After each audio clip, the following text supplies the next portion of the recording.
Welcome to 3G Video. Today we are out in Great Bend, Kansas for the first official day of Rocky Mountain Race Week.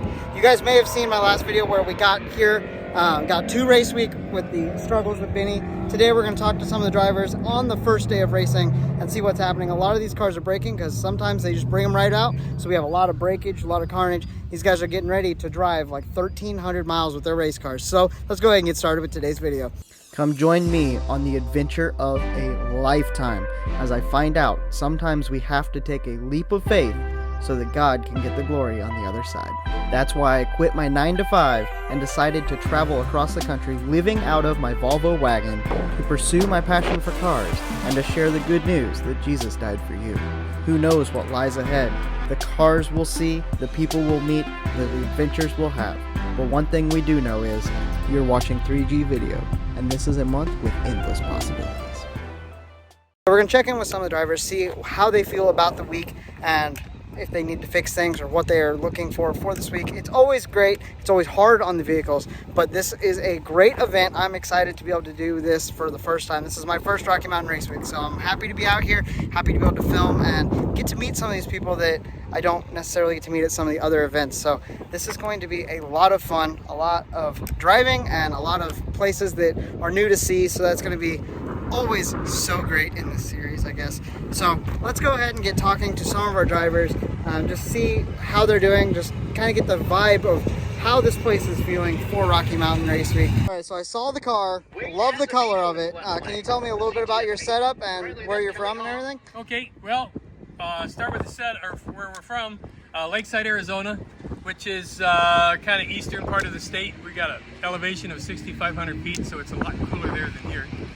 As far as the setup, I brought the thing home on a trailer in December of 2012. I spent the next two and a half years doing body work on it. At the stripe 1361 and on it's the got right, a Nicky Chevrolet straight front axle kit under it. I cut the front frame off in the right lane, the right C10, in front of the first body mount, and then grafted on their straight front axle kit. Got a Blueprint Engines big block in it. This is actually the first time it's run on a track. 14-0, you should be in lanes 4 and 5. And doesn't really quite have the 500 miles on it it's supposed to before you run it hard, but nobody will know. Other than that, got a Turbo 400 and a Gear Vendor's overdrive on the back of that. Awesome. 389 rear gears, 4 to 9-inch, and pretty much it. Awesome. What are you running? What's your times? Like I said, this first time we ran this engine, and I was delighted. I took a nice easy pass, and it did a 10:56. Awesome. So we met you at Drag Week. I think that was first Sick Week.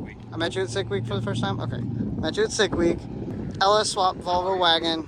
Tell us a little the setup and what you've changed since Sick Week and where we're at. So it's a 6-liter LS short block, and then I got an LSA Supercharger on top, 821 Silverado heads, 5-angle valve job, nothing too special, but first engine build, got all together, LS9 cam, 480, 9-inch fabricated latch bar, 275 Radio Pros, got a little mini tub, the seats are massaged so they all fold up and down still with the mini tub. So got to keep all that factory interior, factory shifter, still runs the 480, factory gauge, speedometer attack. Just got to keep it all moving. Since Sick Week, it has 16 RTC injectors in it, and we had a little bit of technical issues. Try and do stuff the day before you leave, and you end up with issues. So it's got 1050 there right now, but just kind of trying to get the team back where it needs to be. Okay, so first off, what's your name? My name's Mike Hazelwood. Nice to meet you, Mike. And can you tell us about this beautiful car that you have here? It's 63 Nova, and just finished it. Ran its first pass last night in Tulsa, and so here we are. We'll see if it lasts. I built it for the last 3 years. My dad owned this car from 89 to 03.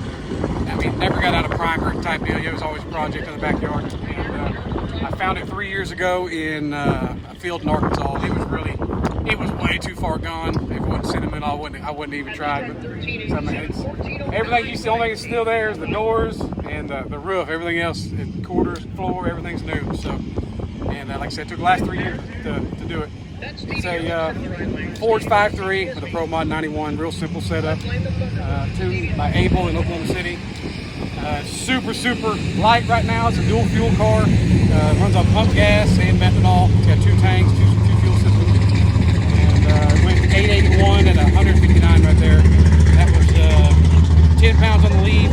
track, and we're only at 14 degrees timing right now, so it's Wow. way backed off. So, like I said, it's brand new, and I didn't want to break it. So we're going to ease into it during race week, and we'll lean on when we get home. Cool. So you said you're trying to decide which class you're going into for the week. You know, I went 905. Like I said, last night was my first passes on this car, and we went 905 in Tulsa at 3300 DA, and it's 5400 here. Last I checked earlier, and 807 at night. You know, now we're in the day in the heat. I upped it 100 on the leave on 881. So they should have never picked that much up. So now I'm like, you know, do I try to slow it down, or do I just turn it up some more, run a heads-up class? It ain't got enough to win that, but I don't know. All right. On one side, I want to win something, and I can do it, but I'm not a braggart racer. So I mean, it probably wouldn't happen anyway. So we'll see. Well, good luck this week. Have fun, and we'll watch you throughout the whole week, man. Sounds good. Thank you. Okay, so we just saw you guys at Midwest Drags, and you're out here at Rocky Mountain Race Week. So, how are you feeling about the week? How was getting out here? How was all that situation? Well, it was fine. We did the same thing last year. We did Midwest Drags, and then we turned right around a week later and came out here for Rocky Mountain. And we did tow out here, but it's still a little bit of a hot lap for a drag and drive event. You don't have a lot of time to prep the car. It's just a quick service and load it in the trailer and hit the road. So that's what we did. No problems on the tow or anything, and the car's running okay. So we're having a good race week so far. Awesome. So you didn't have any problems at Rocky Mountain then? You were able to get through it pretty well? Midwest Drags? Yeah, Midwest, I'm sorry. Yeah. Yeah, we had a lot of fun. There was a certain Monte Carlo driver that called me out, and he got a little bit of a schooling, but other than that, it was just fine. Awesome. So cool, man. Well, I'm glad to see you out here. We'll hopefully see you out on the road and everything throughout the week. I hope so. That's you got to make it to Friday. So, yeah, absolutely.